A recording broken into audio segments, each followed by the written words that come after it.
Welcome, welcome. I'm so delighted that you're here. It's wonderful to look around and see all these faces. And so excited about these 2 days. So thank you for being here. And I'm going to kick off the day this morning, just for a little while. And then for the rest of today, we're going to be in the wonderful hands of Michael Neill. And then tomorrow you've got me again. But I wanted to set some context as to why we've put this workshop on. I think I'm right in saying this is the first inside-out understanding-based workshop that's specifically focusing on groups as opposed to one-to-one coaching or other contexts. So there've been 3 principles-based trainer trainings, but none, I think, that specifically look through the lens of this understanding to what could really be achieved in groups. How can this understanding really magnify what's possible?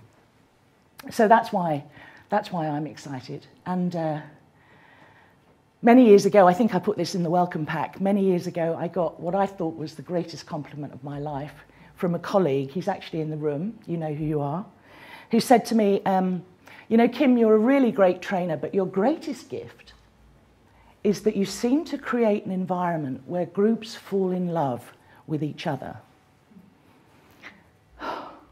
And for as long as I can remember, I've been absolutely fascinated by that magic that happens in groups when they access that deeper place of connection, presence, authenticity.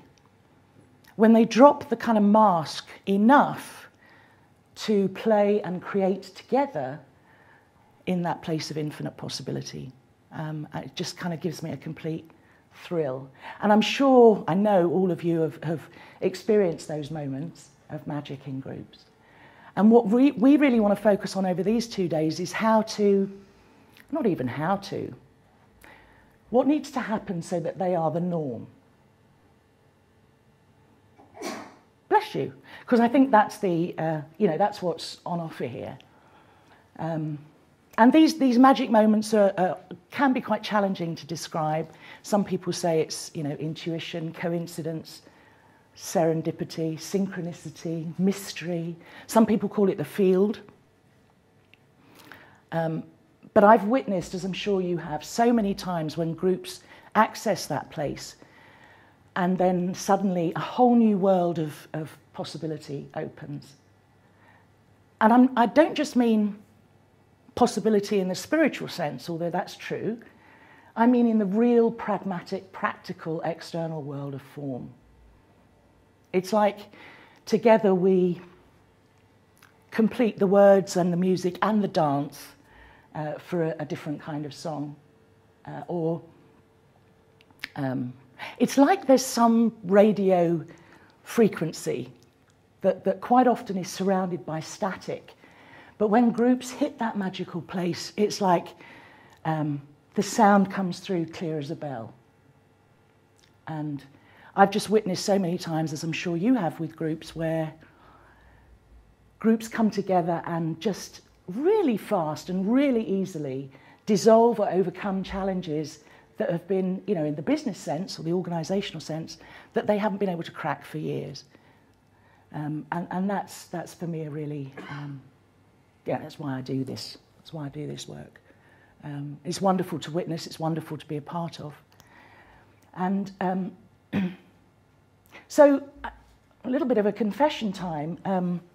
See, I used to think that this group falling in love with each other thing had something to do with me. And it was about my flair with groups and my skills and my expertise, and I no longer believe that at all. What I know today is that that's just life showing up. That's mind showing up. That's the infinite intelligence behind life showing up. Or not really showing up because it's always there. But something about the the interference gets taken away so that it just shows up fully. So although I know it's not to do with me, I do believe that facilitators, leaders and trainers, I think they can do stuff that either enables or disables that. In a sense, kind of, that turn up the interference or the static or turn it down. And that's really what we're here to explore. And I wonder if you could now all just turn to the right, because I want to just show you a very, very quick video clip. Some of you have seen it before. Some of you are in it. But it's only voices. So there'll be a kind of extra prize later on today to see if you can work out, when you've spoken to everybody, you can work out whose voice was on it. And this is something that I had created. It's literally hot off the press just a couple of days ago. But for me, it speaks to what we're really exploring here in terms of the power of groups. Yeah, once you get together in a group with people who get this way of thinking, there's a connection there that you rarely experience anywhere else in life. The pendulums swing together. I bet if you'd measured our heartbeats, they'd have all been the same. It's a totally different mindset, and I am physically better, mentally better. My career has never been so successful, and I've never been less bothered, if it makes any sense. The really exciting thing for me is I've got a 2-year-old daughter. What's really exciting is just thinking, what could my daughter's life be like if she grows up understanding this? How happy could she be? What could she achieve? What opportunities are open to it? That's mind-blowing. Often my analytical brain gets very annoyed with it all. I think because you kind of know this is it. This is probably as near to it that you're going to get in terms of having an understanding of how you fit into life, into the world. It's a weight removed from your shoulders-ness. It's a not having to strive for something to feel something-ness. And I've stopped trying and got out of my way. It's kind of created a space to let things in. So that, yeah, well, a hell of a lot's changed actually. And all for the better. All for the better. One of the biggest changes in me is that I don't suffer so much. It's like a walk in nature on a sunny day. You know, I go out there and just feel at one. At one. I always think of it as being like the old vinyl records, and the needle goes in the groove and plays the song. And this to me is just like carving out a new song.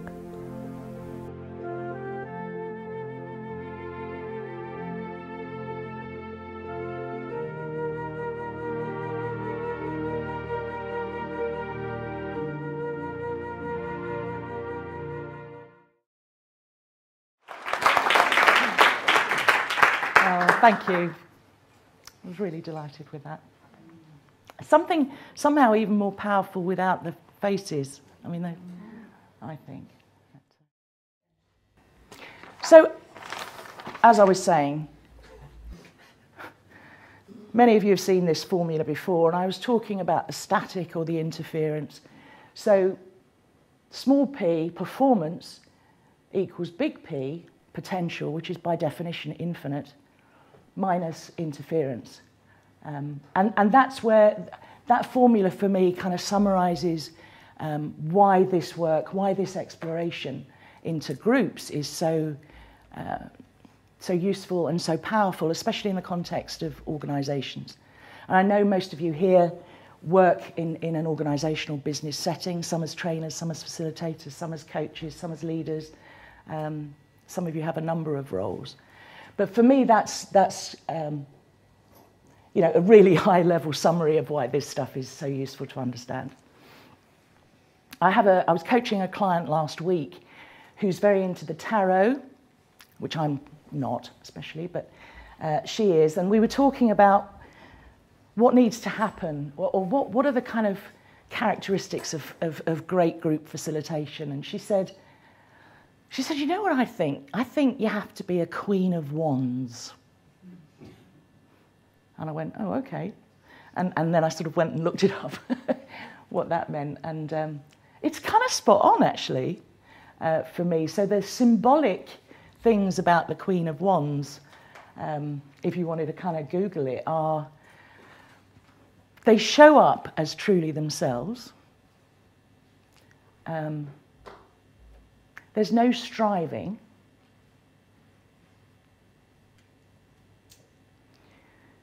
They consider themselves as being in service to the group or whatever. And the other word that was used as this symbolic reference I loved, and it reminded me of, who's seen the lovely Brené Brown TED talk about vulnerability? It reminded me of what she said about wholeheartedness, because the other symbolic reference for the Queen of Wands is wholehearted. Somehow they show up with their whole heart, and allow that to be seen. So to allow yourselves to be truly seen. So I thought that was a pretty cool summary, actually, of what facilitation is. So over these 2 days, we're not, as I said in the welcome pack, going to be talking about tools and techniques. But they're still useful, and everything that you bring with you, you know, we've got some incredibly accomplished, I know, facilitators in the room.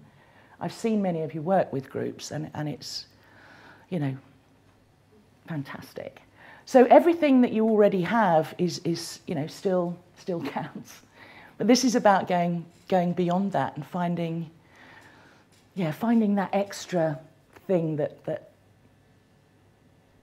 really allows groups to perform at their highest potential, both in terms of connection with each other, but also that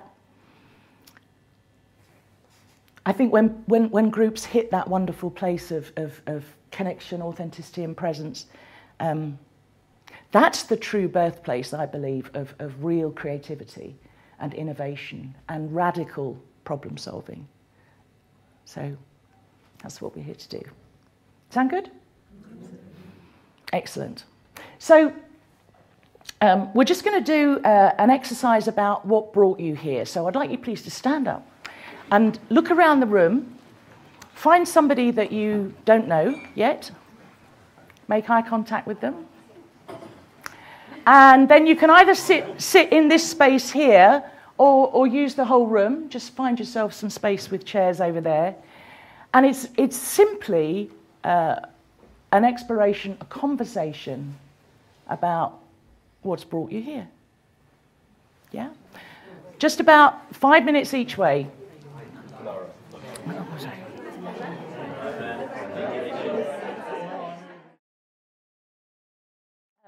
So what I wanted to get into now is really the kind of whole, I suppose the meat and two veg of this, which is what are the challenges that you have as facilitators or when you're working with groups. And of course, from this understanding, we know that they're not real challenges, they're just the challenges you think you have, right? But what are they? And I did a little bit of research. In fact, I did a lot of research, but I did some research with you guys, not all of you, but some of you. And I also drew on many years of running something called the Facilitator Masterclass in Kaizen training, which is, you know, hundreds of facilitators have been through as a workshop, as a 3-day workshop. Thanks, Michael. And what I'd do is I'd send them a welcome pack in advance, and I'd ask them a whole bunch of questions before they came on the workshop. And there were very positive things about why do you love it, why do you do it, and, you know, some of your greatest successes. But there were also where do you sometimes get stuck? What are your biggest headaches? What are your biggest challenges? you know, what would be 10 times better in terms of what you wish you could achieve with groups. And it's been phenomenally interesting because the answers over something like, I don't know, 15 years have just been so consistent and so predictable. And they were the same with the people that I asked in this group as well. In fact, they're so predictable that, again, another confession, one time I was a little bit disorganized. My small chunk attention to detail wasn't really... So what I used to do at the first day of the Facilitator Masterclass was I used to get everybody's answers to all those questions, but anonymised and kind of collated, and they'd make this big wall display about everybody's answers. Yeah, so it would say, what are your biggest challenges? And there'd be everybody's answers up there. And then people would sort of get up and walk around and have a conversation about, oh yeah, I said that. And one time I actually put up the answers of the group before. So it wasn't actually the same group. But what was astonishing was they all walked out and said, oh yeah, I said that. Yeah, I remember saying that. So I've come to the conclusion that there are only a kind of a fairly small handful of these challenges, and they're fairly predictable. But I know that because of where you are in your understanding of this, you may already be, I'm sure many of you are, at a place where you've begun to dissolve them, or you see through them, or you know it's thinking, or whatever. But I'd love us just to spend a little bit of time focusing on that first, because I'd love you to have a kind of a really personal sense of how, like when you're having an off day, because I know most of the time, you know, you guys will kind of fly with this and you just do great things. But when you're having an off day, and if you're likely to stumble, how is it you're likely to stumble? What's your kind of pattern of that? Does that make sense? And here are the kind of ones that always come up, but I'd love you to be thinking about now, what's mine? Yeah, what's mine? Because it doesn't have to be one of these. You are allowed to have a different one. So this is a really, really common one. I feel like I have to put on a mask. So when I'm facilitating, you know, I'm fine, maybe even in a tiny group or one-to-one, but when it's a bigger group, I feel like I can't just relax and be me. I have to put this mask on. I have to perform. I have to, yeah? So that's a big one. That's a very common one. I sometimes get hooked by challenging, difficult, or cynical group members. So those kind of difficult delegates or difficult participants. And we know, we've kind of read all the right books, we've been on all the right courses, we know there's no such thing as the difficult delegate, right? But sometimes we just still experience some behaviour from somebody in the group that hooks us. And that has the tendency to make us then go up in our head and start overthinking and having our attention be inside here rather than out there. Yeah? That's a big one. Struggling with control issues. And this is either kind of over-controlling or under-controlling, kind of, but just not quite feeling that that's right. So either having to plan for every eventuality, kind of really, really detailed, or actually just kind of completely abdicating control, and then the group feels very kind of chaotic. So that's another one. I sometimes feel drained. This is very common. I sometimes feel drained, overwhelmed, and exhausted. So I love it. I love doing it, but at the end of the day, yeah. I wish I had just the right thing in my back pocket at all times. So operating in real time, I wish I had the right tool, the right question, the right process, the right intervention. And I wish that just came to me real time now. Yeah. Wish I had more confidence, especially with senior groups. And this one was interesting. Actually, very few people say this, but a few do. And just kind of borrowing Michael's wonderful TED talk of recent times, I'd love my groups to be awesomer. You know, why aren't my groups awesomer? Why aren't they more creative, more collaborative, more connected, more astonishing in what they come up with? They kind of, you know, sometimes it just feels like they're going through the motions and it's all a bit pedestrian. And So turn to the person next to you, if you would, and I'd love you to just answer that question. So it could be one of these or a variant on this, or it could be something completely different. But what do you think is your biggest challenge? What's your pattern, especially if you're having an off day with a group? And just share that. Go.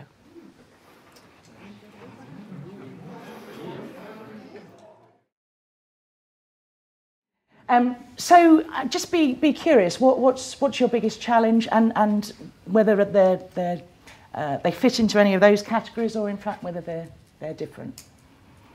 I'm going to ask a few of you to respond. I've been at the experience of being at the front of a room and having somebody who is really keen to understand the principles, but want to fit it into their intellectual model, and want to leave the room at the end of the day having understood this and having got this. And although they're coming from a very positive place, they're making it really difficult, because they're trying to they want structure, they want some kind of evidence, and they want it now. And it's not particularly conducive to what we're trying to achieve during the day with them.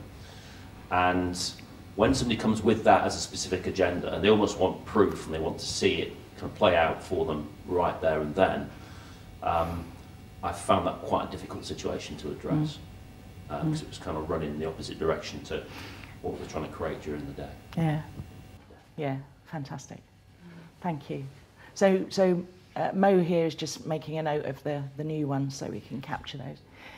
What else? Yes, Eva.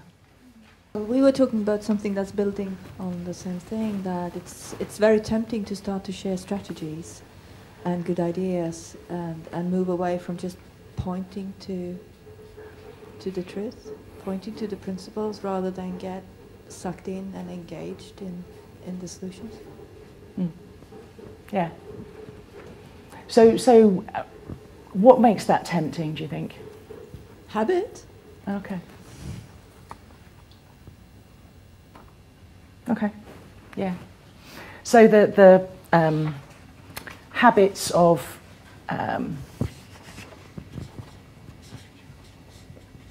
teaching strategies. Yeah, thank you. What else? Yes. Jennifer.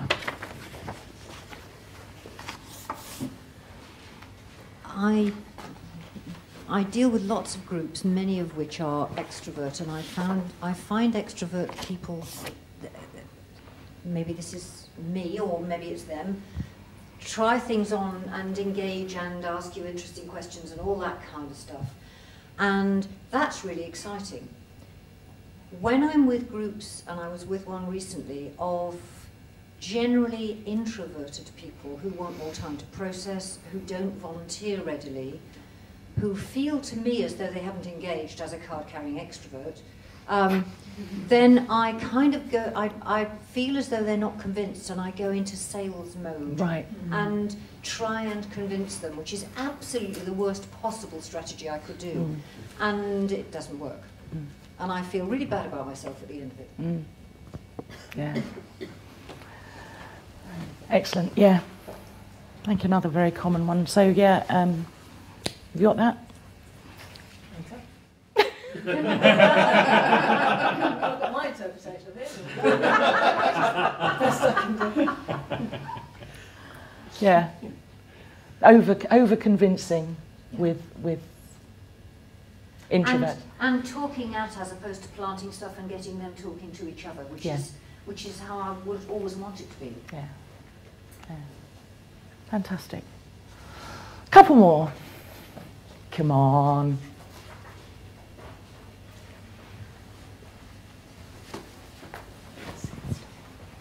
Thanks, Nikki. I think it's just that idea about some days you're with a group and you feel there's a real flow, and other days the flow just doesn't seem to be there. And I think it's something you said, I think it's a bit like the groups being awesome. They go through the process, they play the game well, yeah. They do everything that you ask of them, but the things that come up with, you think, that's not wow for you, and I can tell that. And, Yeah, and so, yeah. and I want wow for you. So come on, let's swap. But then it's what do you do with that? And because you can't sort of say, come on, that's rubbish. Well, I feel like I can't say that. Yeah. So it's kind of like you know they can do that, but they're sort of doing that. Yeah. But they're playing nicely. Yeah. You know, really nicely. But you think there's so much more potential there. Yeah. Fantastic. Very, very good. Very good. Does anybody wants to share one that hasn't yet? Yeah. We were having conversations and lots of them resonated, and I could understand each of those that are on the flip charts now. And I think what it comes down to for me is just my biggest challenge, just getting me out of the way so the best me shows up. And at times I will have experienced all of those. So just getting out of the way and let the magic happen. Yeah. Very good. So please stand up. And I'd like you to look around the room, find a couple of other people you haven't said hi to yet. Go and have a chat and a mingle. And hopefully, whilst you're doing that, the alarm will go off and we can get that out of the way. And then when that's done, I'll call you back and introduce Michael. Okay? So, quick chat with a couple of new people. Hi, Peter and Rachel. How are you?